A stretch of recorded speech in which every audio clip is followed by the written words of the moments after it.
Hello everyone, and welcome to the first episode of our new show entitled Senior Moments. I'm your producer and host, Lou Beccaria. It's pretty widely known that the size of our senior citizen population in the United States is getting older all the time, and that we are becoming a much older nation. With this in mind, we thought that it would be beneficial to have a show specifically directed and concerned about senior age citizens and the issues and the concerns that older people deal with every day.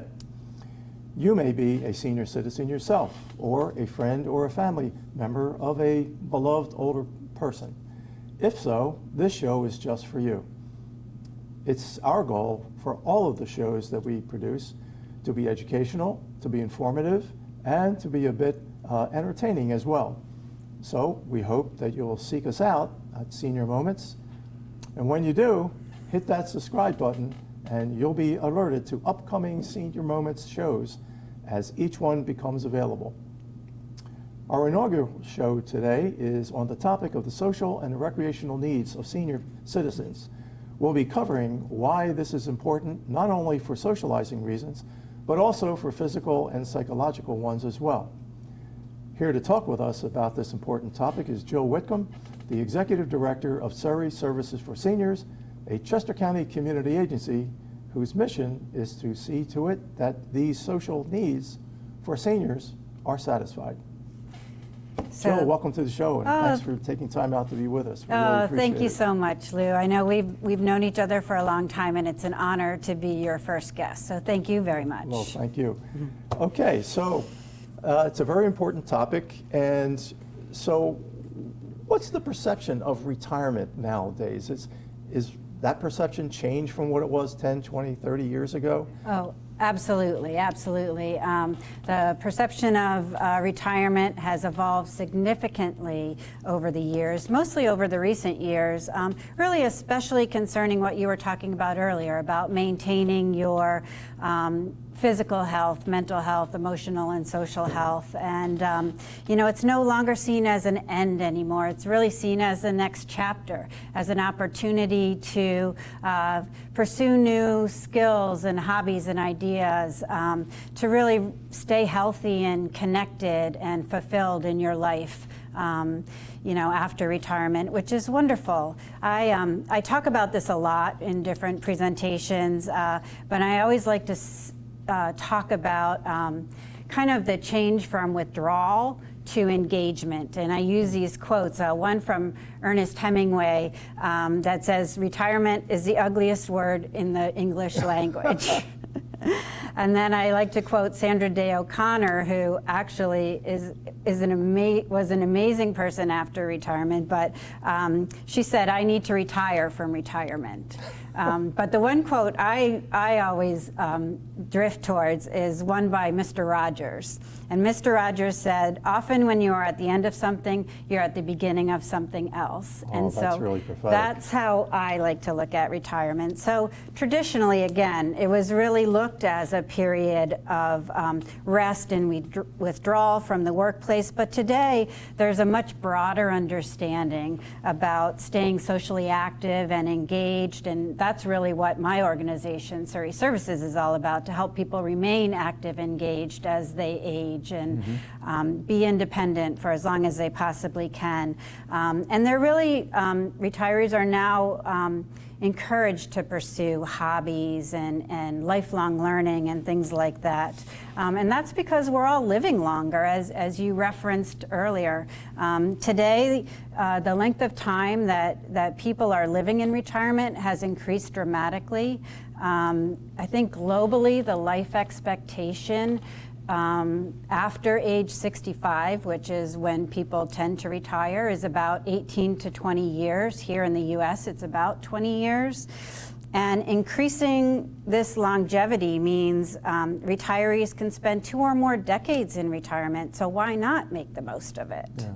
What's really, what have been the key trends that have brought about this new thinking about retirement, about that it's a new chapter rather than an end? So again, I think number one, people are living longer, but they're really focused on active and healthy aging, on lifelong learning and learning new skills, having social networks. So when you retire, a lot of times you're leaving all your work community that you've known for 20, 30 years, and your work friends, you're leaving them behind at the office. So a lot, and maybe some of your other older neighbors have started to move away. So you're really looking for that new social network and that really that sense of community and connection. There's use of technology is a new trend in retirement, more so than ever, and mostly finding that purpose and meaning in retirement. So there's a lot of stages. You prepare for your retirement, you think you're going to travel the world and do all these wonderful things that you've never had a chance to do when you're working 9 to 5. But after a while, people realize, hey, after 4 months of doing that, I need something that gives me that meaning and purpose back in my life. And that's what a lot of older adults are looking for now in retirement. Yeah. I know when people ask me if I'm retired, and I say, yeah, and they say, oh, you must be doing a lot of traveling.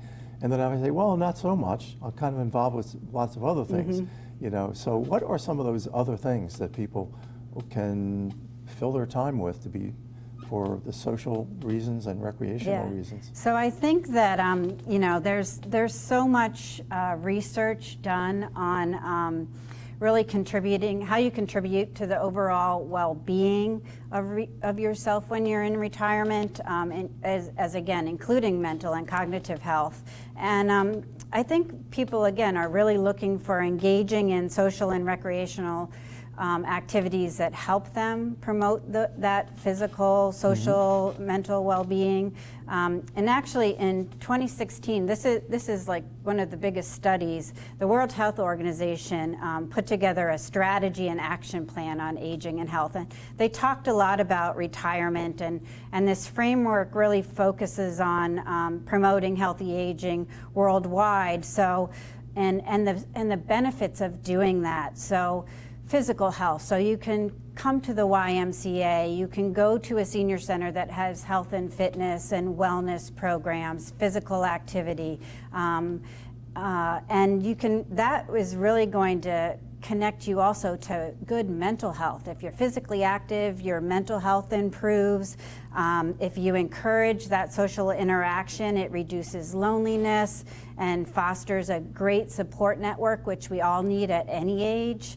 It provides that sense of purpose and meaning that I talked about, and we'll talk more about that when I talk about volunteering. But cultivating some mindfulness and emotional regulation skills that you need as you find yourself having more free time and you get stressed out about what are you going to do next, what are you going to hear. Yeah. So there's so many pieces to that, but I do believe that again, it's a physical activity. It's finding what you love to do and doing it, whether that's physical activity, just taking a walk, taking an exercise class, whether it's learning a new craft or a hobby or a skill, pursuing more in the arts and cultures field that you might not have had time to do when you were younger, playing with your grandchildren, that definitely keeps you young. I only have one right now, but that definitely keeps you young, and you have to be physically active to do that. That's for sure. I got 4 myself. Yeah. I was on that point. I was listening to the Micah Scott show today on WHYY, and it just so happened that they were talking about senior citizens and how a lot of senior citizens, as part of their attempt to stay active and so forth, are taking up weightlifting. Oh yeah.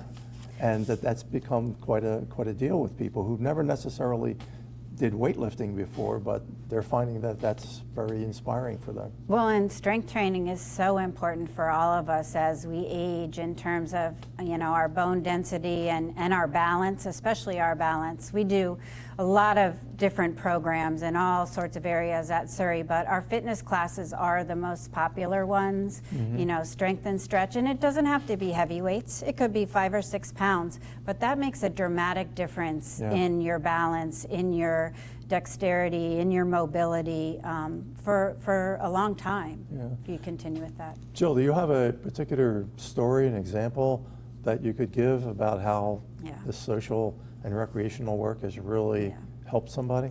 I do. We have a woman, Sonia, one of our members, who came into Surrey right after COVID, when things began to open up again. She had had a really tough time during COVID, and had some, needed some surgery, some knee surgery right afterwards. So she wasn't feeling good emotionally, mentally. She wasn't feeling good physically, and a friend had told her about Surrey, and she came in and started working out in our fitness center to kind of rehab from her knee reconstruction. And as she was there, she started meeting friends in the fitness center, and they encouraged her to go to lunch with her after the fitness center and have some socialization, because she had really isolated herself and was not comfortable necessarily being pushed in that direction. But her friends from the fitness center dragged her in to have lunch. And then she started volunteering in the fitness center. She loved being able to, if she wasn't going to work out in the fitness center, she would volunteer, and then she would meet her new friends for lunch at Surrey. And then it turned out she had a long career in writing and teaching and English, and wanted to get more involved as a volunteer, because she felt even the little time she spent in the fitness center was giving her meaning and purpose. It was giving her a schedule. It was allowing her to interact again with folks. So she started a writing club at Surrey. Oh, wow. And this has continued for the last 3 years. They're writing poetry, they're writing short stories, they're journaling. At first there were 3 people in the club. Now there's about 11 people in the club. We shared their poetry for National Poetry Month in April, and she said Surrey has been her lifeline. It really saved her life. It made her come back out of her shell. And has supported her mental health. It's given, and teaching that writing class and having people look up to her as an instructor again has really given her a new sense of meaning and purpose and fulfillment that she didn't have before. Yeah, and they're the 2 key words, I think: fulfillment and meaning in your life. Yeah. Yeah. What are some of the common barriers, though, Jill, to the socialization and the recreation and so forth? Yeah, so that's a really, really great question, because there are barriers for a lot of people to stay active and engaged. And some of that obviously is health issues and physical limitations, in terms of maybe you can't participate in a fitness class as well as others. You can find classes that will make adjustments, so you could do chair yoga instead of floor yoga. You could balance on a chair for line dancing instead of moving around the class with the other people. But there's also, along with those physical limitations, comes honestly a fear of falling and injury. As you age, you worry about your balance and fall. So there's lots of opportunity to take balance classes. We do a Matter of Balance class at Surrey, but it's done in community centers and through Mainline Health and a lot of other organizations that run these classes. Tai Chi for arthritis, so chronic disease can prevent you from doing things you want to do. There's also a lack of transportation in our area. So Surrey operates in Chester, Delaware, and Montgomery County now, and quite frankly, the transportation is horrible for older adults who don't drive anymore. The senior shared ride service is available, but sometimes you're sitting on the bus for quite a while. There's not a great deal of public transportation in the suburban areas, so transportation becomes an issue for a lot of folks who want to get involved. And also financial constraints, whether there's a membership fee or an entry fee to something that they want to get involved in, that becomes a constraint. There's also limited if you have limited social support, if you don't have a great group of friends that is encouraging you to do something, sometimes you just don't do it. Yeah. So also a lack of awareness, which maybe you don't know about things that are going on in your community. I mean, we have so many wonderful community-based organizations across this area, but not everybody knows what they do. I hear that about Surrey all the time. We don't want to be the best kept secret for sure. But that, so that lack of access to information, or maybe there's a cultural or language barrier, maybe there's a technological barrier where you don't have an iPad or you don't know how to look up a website or find that information online. So there's a lot of different barriers that need to be overcome for a lot of people. But it sounds like at Surrey Senior Services, you do whatever you can to try to eliminate those barriers. We do. That's our mission, and we take it very, very seriously. And if someone can't afford to pay, that's okay. They're still welcome at Surrey. If somebody needs adaptations in a fitness class, we'll make those adaptations. If somebody is not ready to leave their home or can't physically leave their home, all our fitness classes are live streamed now. We did that during COVID, and we decided, hey, after COVID, this is a really great thing.